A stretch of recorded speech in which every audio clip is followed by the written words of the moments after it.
we are going to talk for a little while here about strategic partnerships.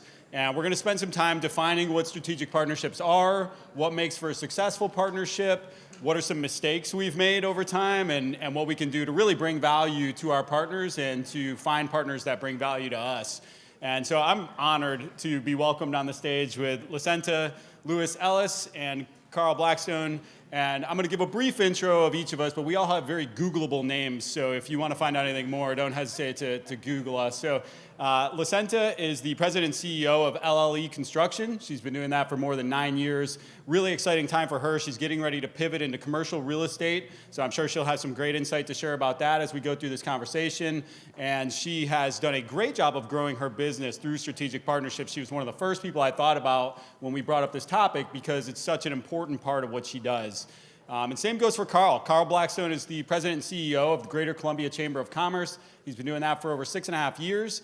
And once again, he comes from a background of government relations, long history career there, done some tremendous things. And he has a really interesting purview as well in that he's not only helping to build relationships for the chamber, but also for the chamber members, who they've changed the naming over the years from members to partners. And so interesting, I'm curious to hear more about that evolution. Once again, my name is Matt Vady. I'm CEO of a company called ERG Payroll and HR. I also own 2 other businesses, one HR software company, one marketing firm, and each of those companies relies heavily on strategic partnerships, particularly as it relates to business development. So I'm going to speak from some of my experience there as a talk about creating channel partners and what that means to our company. But I'm going to kick it off over to Licenta and just have you kind of define to us, what does it mean? What are strategic partnerships and what do they mean to you? So strategic partnerships, again, has been very key to the growth of my business. And I look at it from 2 different perspectives. One, I look at it from who can I partner with to build capacity in my business? And then I also look at it from, now that my business is up and operating, who are strategic partners that's going to help us to continue to grow and move forward and progress in the space that we're in. So to me, it is a complementary relationship that you develop with others. In order to, really build your business. And so for me, that's my definition.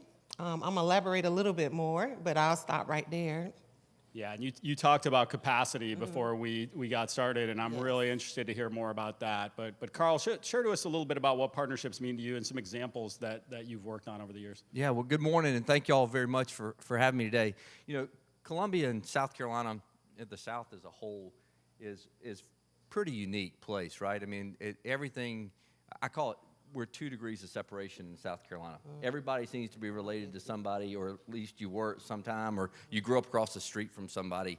And it's unique, right? You don't find that in any other part of the world, but you do here. And I think you take that, South Carolina is a relationship state. And so as you want to do business with those people that you're comfortable with, you actually look for that in deciding what your next move is going to be.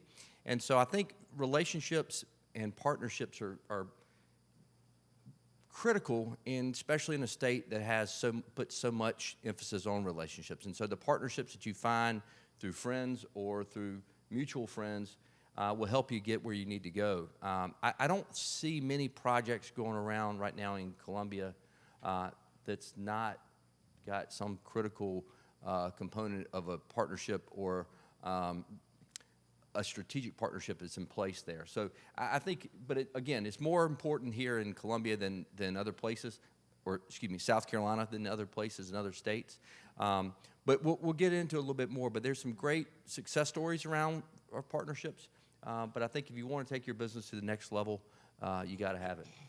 Yeah, there's a great quote, right? If you want to go fast, go alone. If you want to go far, go together. So partnerships are the angle that we can take to exponentially improve our ability to scale. Licenta, talk to us about some of the specific relationships that you engage in and what they mean for your company. Okay, so I own LLE Construction Group. We've been in business a little over 9 years. And when I first started the business, my goal was to focus mostly on smaller projects. But then I learned, like you said, South Carolina, Columbia is all about relationships. Listen, if you don't know nobody, it can really impact your business. It really can. That's why having networking events is very important, because people want to do business with people who they know, trust, like, all of that. Karen always say, what is it, Karen? There you go. People like to do business with people they know, like, and trust. And so when I first started my business, I wanted to look at what other construction companies here, what were they doing? And you know, looking at where I want to scale my business, how can I partner with them? So I started developing relationships with construction managers, other general contractors. I'm a licensed general contractor, but who else could I partner with to go after larger jobs that normally I couldn't bid on by myself? Who could I partner with in order to get to that $2 and $3 and $5 million contract? Even, I mean, we've even landed a $60 million contract. So it's because of strategic partnerships that I was able to find a company that was willing to partner with me as not only a minority but a female.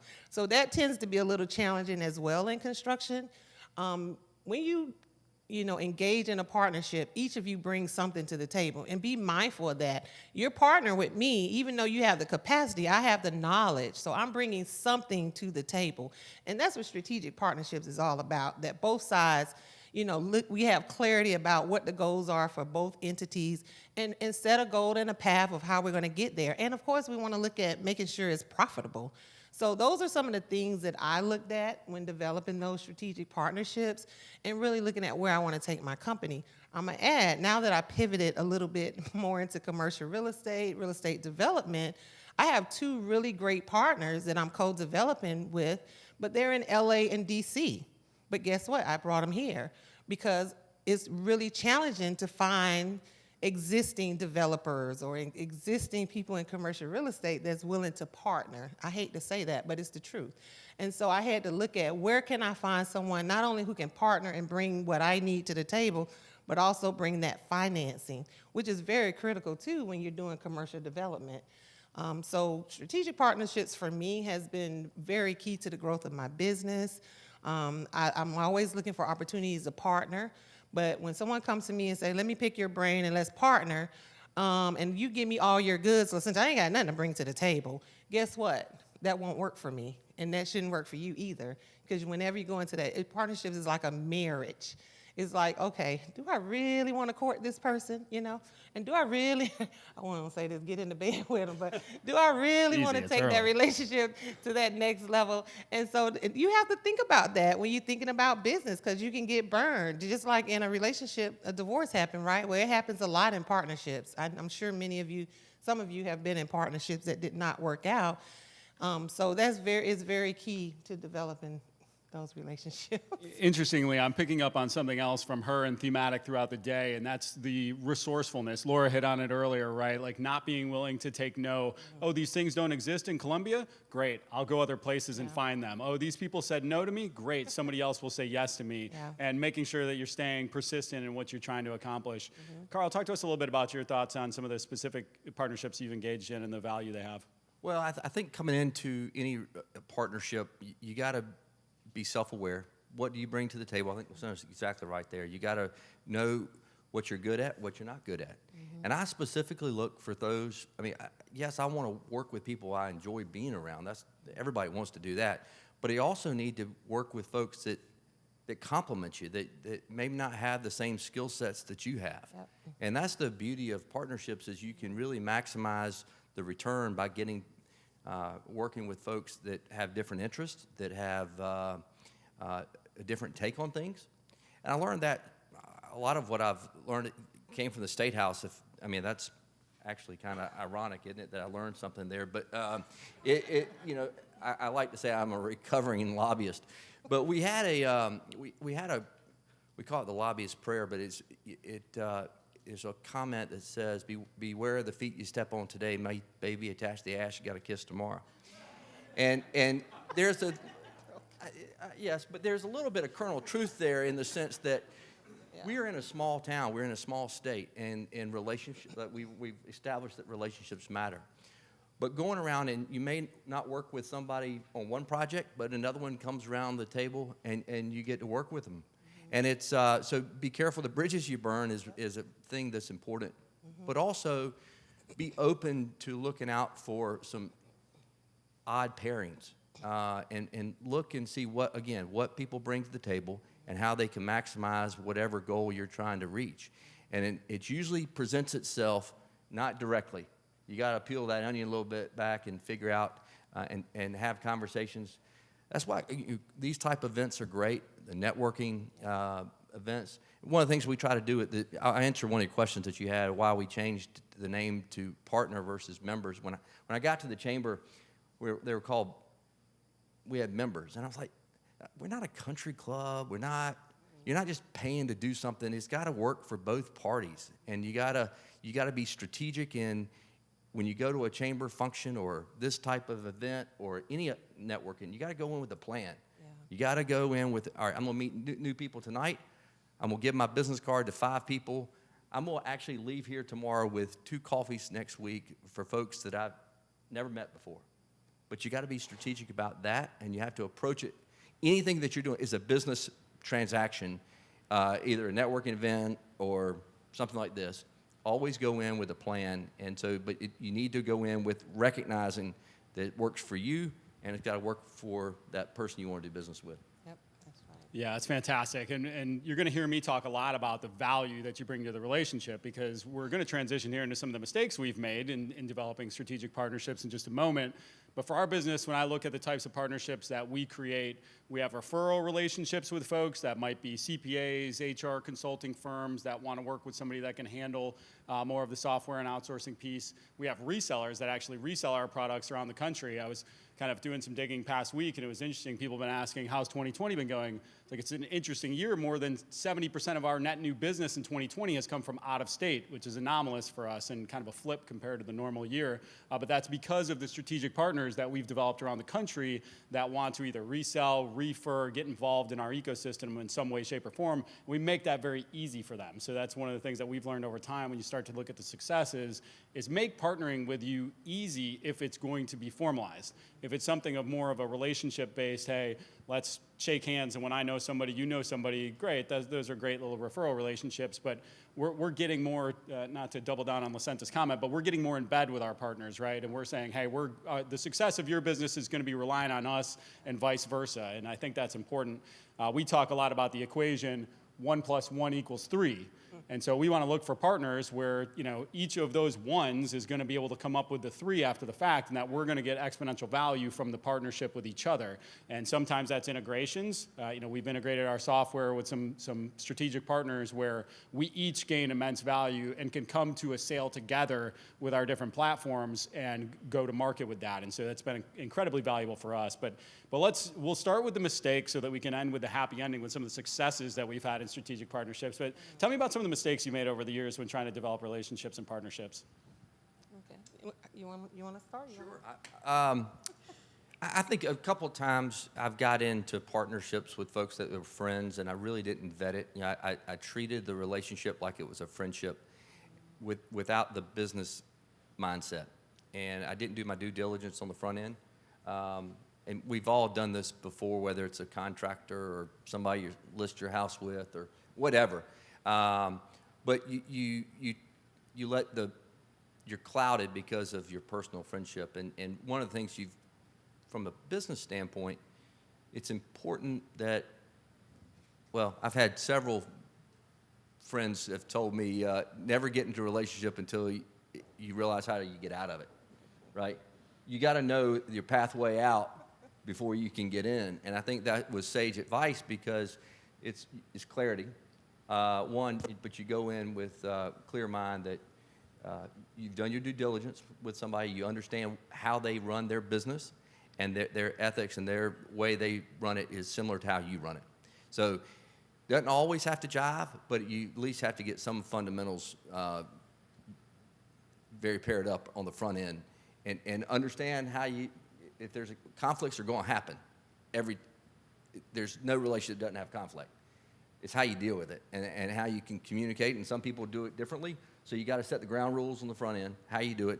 And there are several that, it took me a while I'm a slow learner, but I figured that out. But it's important to flush all that out on the front end. Well, it's kind of, to use the construction analogy, everything's honky-dory until you break ground, right? And then you really see what the other partner's made of when you're getting ready to start building something together. So it's being prepared for that and setting proper expectations on the front end that, hey, there's going to be bumps in the road. Yeah. We're delivering service here. We're implementing new things. Like, it's going to have challenges. So what about you? Oh, so I have plenty of those.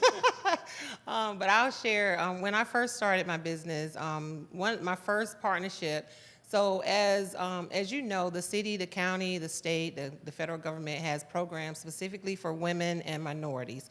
So as a small woman and minority-owned, we call them SWINBI, business enterprises. A lot of companies want to partner with us because they get some type of incentive, right? And so, which is great because it opens the door of opportunity for us to do work that we normally wouldn't be able to go after. So as a SWINBI, one of the things that was key for me is, even though I'm partnering with a larger company or with any other company, I want to make sure that my team is growing as well. So if we have a construction project, it was very key that I put my superintendent on site or my project manager there, not only to work on it, but to learn and to grow. So as a minority contractor, I wanted to make sure that my people too had an advantage and that they too was growing in the process and learning. And so in the first partnership I did, the company that I partnered with, they didn't have that in mind. They just wanted me to be there, cut me a check, and then listen to shut up. That's what they expected, but they didn't know LaCinta, you know? And so, unfortunately, it did not work out that way, and they ended up being a company I really didn't ever want to work with again. And when the owner came to me and they had another opportunity, they say, LaCinta, well, who do you want to partner with? Well, guess what? They did not get to the table. And it works on both sides of the table. I'm sharing that because it really works on both sides of the table. And so, for me, that was a lesson that I learned, and that's why I talk about getting in the bed. I'm sorry, but that's why I share how important it is to really get to know the partners that you're considering. Do research on them. If you know a company they've partnered with before, ask questions, because they may not have that same passion or vision that you have to grow your business. They may just be in it for the profit, the profitability. They may be in it just for, getting the project. And so for me, it's critical. I don't want to make that mistake again, I want to work with people who want to work with me, and not because I'm a woman or a black female, but they want to work with me because we bring expertise to the table, that we're knowledgeable in the construction process, and we know how to take your project and complete it, and the end users walk into the facility and they just amazed at how beautiful it is. We want to work with people who want to work with us. And so partnerships have been key to that. And that's one of the mistakes, but it turned out good because it landed another contract. So, that's awesome. That's great. Yeah, we've made plenty of mistakes. I think they always come from being too selfish, really, at the end of the day. Every partnership, it's like I read once where what percentage of a relationship do you own? Is it 50%? Is it 60%? Is it 49%? You own 100% of relationship success, and that's for all relationships in your life. Mm-hmm. Whereas too often when we started developing, once again, thinking about from a business development perspective of how can we help each other to grow our firms, too often it was, hey, what can you do for us, right? Like how can we help you to give us more business, which is not a great way to approach a partnership, and something that we've definitely worked long and hard on to make improvements on. We also made assumptions around what people want from the partnerships. Mm-hmm. So we work with a lot of CPA firms to help them. A lot of firms do payroll and HR, some don't, and we work with ones that are good strategic partners that we're going to provide value in the form of expertise, resources, education to their firm and to their clients, and also referrals back to them. One of the biggest mistakes we made early on was trying to make relationships, in air quotes, with everybody in the tri-state area, right? Which is not going to work out. Where today we've culled that down to a small network of folks where we can really be intentional about driving business and resources back to them. So selfishness has killed many a relationship, and strategic business partnerships are no different. So well, let's turn the page there. Let's talk about some successes that you've had with relationships and strategic partnerships. And Carl, we'll start with you here. Sure. We've been very fortunate at the Chamber and other places. Right now, nonprofits it's a 2020 has not been kind of nonprofits in a lot of business, quite frankly. But going forward, we've got to think differently on how we approach deliverable systems in Columbia, and we're it's an interesting place because Columbia being the capital city, the growth we've not seen the same growth here that we've seen in other parts of the state. And so that's part of doing a SWOT analysis, is recognizing what you're good at and what you're not good at. And then collaboratively, you've got to come together and bring the strongest minds to the table to say, look, how do we change the trajectory? How do we think differently about it? And I'll tell you, everybody has an idea and a thought process, but you really do, when you're looking at a larger community build program, you got to bring people to the table, and you got to check your ego, you got to check what you think is the right approach, and really start listening. And so, which is, nobody likes, I mean, everybody wants to feel appreciative and that you're the smart guy or the smart gal, but in reality, thinking and getting visionary leadership at the table, recognizing you may not have that yourself, but you need other people to do that, looking at yourself and again, what we started out with is, what do you bring to the table? And what else do you need at the table? And being deliberate and finding that. So I think we've got a whole group that now that will lead back. We're looking at a new model. How does the chamber succeed? How does Columbia succeed? How does this region succeed? Because we are growing in population, but we've seen the decline in wages and job numbers, and we've got to be more thoughtful there. And so bringing the brightest minds to the table is making a huge difference. Now, will that make us look differently? Probably so. And you got to be okay with that. And we are. So a successful partnership is thinking outside the box, getting bright people, and being okay with not knowing what the next step is going to be. That's great. I'm going to pivot off of Carl, talking more about what did I need at the table. When I look at my company, what do I need? Who do I need at the table? So for me, my success has come with finding really great subcontractors. That's a partnership to me. Finding good suppliers who can get the materials and supplies that we need in a timely manner in order for us to do our work. It's our team, our project managers, and any of our, anyone who come and work with us are strategic partners because they're helping us get to the end goal. They're helping us meet, the goal that we've set for the company. And so for me, that's success. When I can build those relationships in the community, when I can partner with other small women, minority, and other businesses in order to, help our clients, and we do a great job, then to me, that's success in that strategic partnership. As far as an example, I'll say, for instance, we have a $5 million project, and we're partnering with a larger construction company. Like, okay, I'm gonna give you an example. We just built 8 affordable houses here in Columbia, but we had to partner. We partnered with Mungo Construction in order to make that happen. And now we're looking at other projects to do throughout the city and providing more affordable housing. Well, La Cinta could not do that. I can't do that by myself. It takes a team of professionals, other companies to partner with in order to expedite and help make that process. It's been amazing. Even during COVID, we were able to continue to build on those houses. And as of today, out of the 8, we've sold 7. And so we only have 1 still on the market. That's phenomenal. And we did it during COVID. But again, it took us partnering and working with other companies in order to make that happen. And so for me, that's success. Whenever I can team up with another company, we both bring something to the table. We're both able to execute upon a plan of action that we put in place. And, we make our clients happy and we get that check.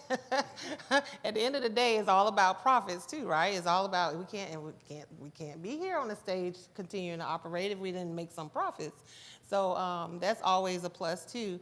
But to me, that's been my success in my business. That's awesome. Yeah, for us, one of the big struggles for us early on was to find the software and resources to be able to scale without having to add headcount for everything we did, particularly on the software side, where we just really struggled to find a white label human resources software that we could bring to market that was going to be modern and elegant like what we were trying to deliver.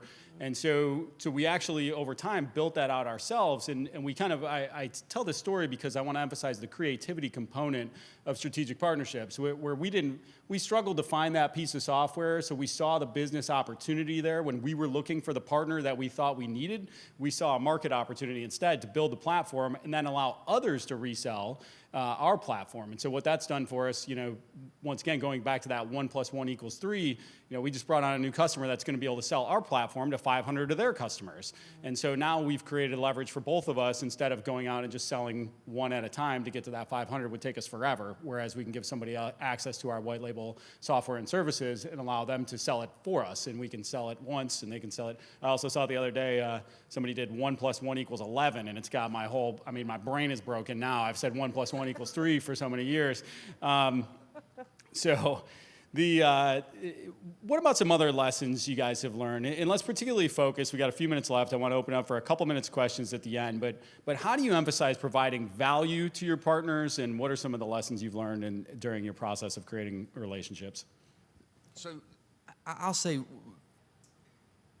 I think one of the biggest issues of relationships not working out from a professional standpoint sometimes is timing.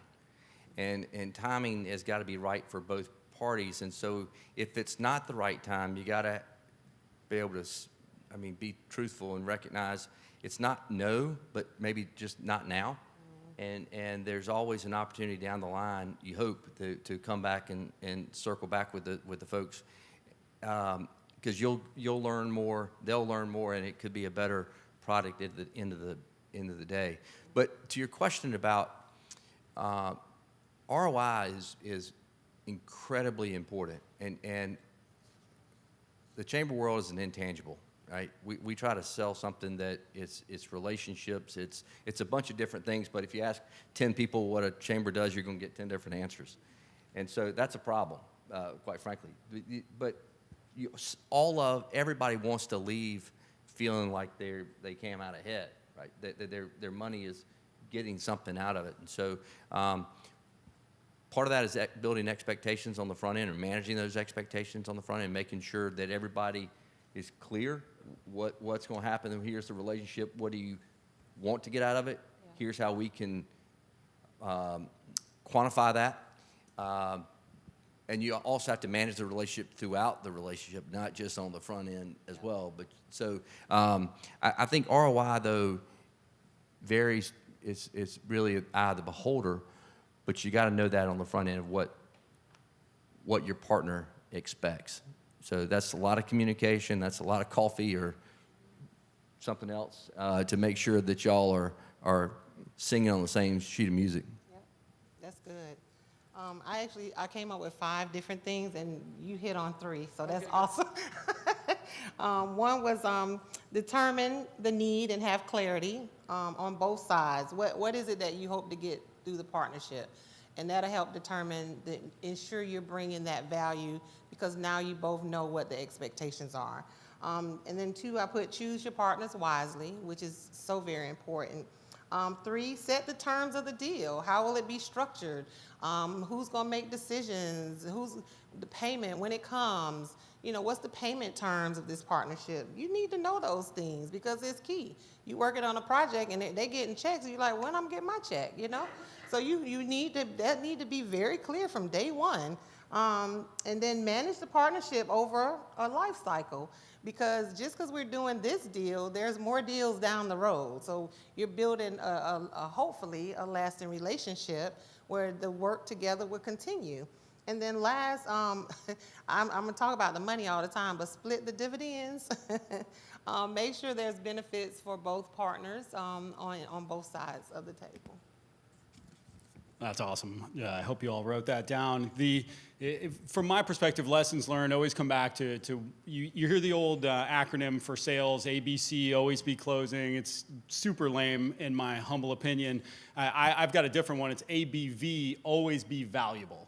And if you take that approach to your partnerships, then you're going to have more successful partnerships when you're focused first on what value do I bring to the table and less about what I'm getting out of this partnership. And the best ones that we have, always you'll see that come back to you as a result of your efforts. But we're coming up on about 5 minutes here, so I want to open it up. Did anybody have any questions before we start to wrap this session up?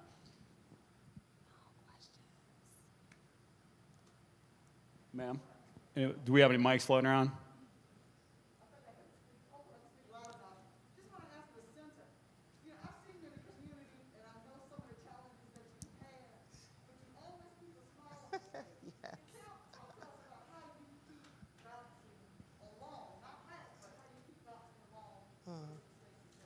I'm going to rephrase that for everybody. So she said she always sees Lucenta always with a smile on her face, no matter what is happening, and even when things go south, she's always happy. And how does she keep that positive attitude and keep bouncing along? And I can speak to this because Lucenta's told me stories before smiling at me, and I'm like, that's not like, what on earth are you smiling about? Like that's and that's why I love her, and I'm always so filled with energy every time we have a conversation. And let me just hit on that real quick. Talking about partnerships, have more conversations with great people. That's a great way to develop partnerships. That's one of the ways that I was fortunate enough. We just sat in a conference room one day and talked for like 2 hours, and it was one of the best conversations I've ever had. So I'll let you answer the question now. Okay, thank you. Yeah, that's true. I do. I just say, just as a child, we were grounded in the Word of God. I went to church. My mom taught us no matter in life what happens, we still got to continue to press forward. And I guess I carry that along with me today. And so when things don't always go my way, which believe me, it happens a lot, I still stay positive because I know that as long as I continue to work hard and smart, as long as I surround myself by really great people, and because I don't do negativity. If you are, you won't see me around too often. So those are just some of the things. I just try to stay focused. I set goals for myself. If something is not within, the goal that I set, then I kind of separate myself from it. That's all, I guess. Yeah. That's awesome. Thank you. Great question. Yeah, thank you. And thank you for being Great such a question. good role model for all of us, because guess what? It's not all rainbows and sunshine. And if you're going to get down in the dumps every time something bad happens, it's going to be a long road. That's right. Sir. Kimani? I got a quick question. Okay. Lucenta's also was my mentor to start me into general contracting. Yeah. She gave me my first contract. Yeah. But my question is, when it comes to partnerships, the one taboo people don't like to talk about is contracts and agreements between partners. Can y'all talk a little bit about that? So the question was, when it comes to contracts, the one taboo that people don't want to talk about is the paperwork, right? The contracts and agreements, and I think you've already alluded to, sometimes that's going to come back and bite you. We all want to assume the best, but I'll let you two speak to that particularly. Well, for me in construction, it's all about contracts. You don't have a contract, I won't work with you. Period, point blank, because the contract, it helps, tell us what we're going to do on this project. So, and if someone say, well, listen, I don't have a contract, well, fine, I'll email you one, because that's so critical in what we do. I'm sure Kimani, thank you for that too. I'm so proud of you.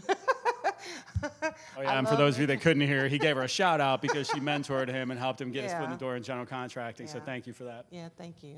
But I will say contracts are very important in construction. So say for instance, and I know our time, say for instance you don't do a contract and then you're looking for payment or you didn't do a specific portion of the work because they weren't clear what the scope of work was. That can come back and bite you where you've done this work, now you're not going to get compensated. I refuse to do that. Like I send those contracts out, I'm not showing up on site until you sign it.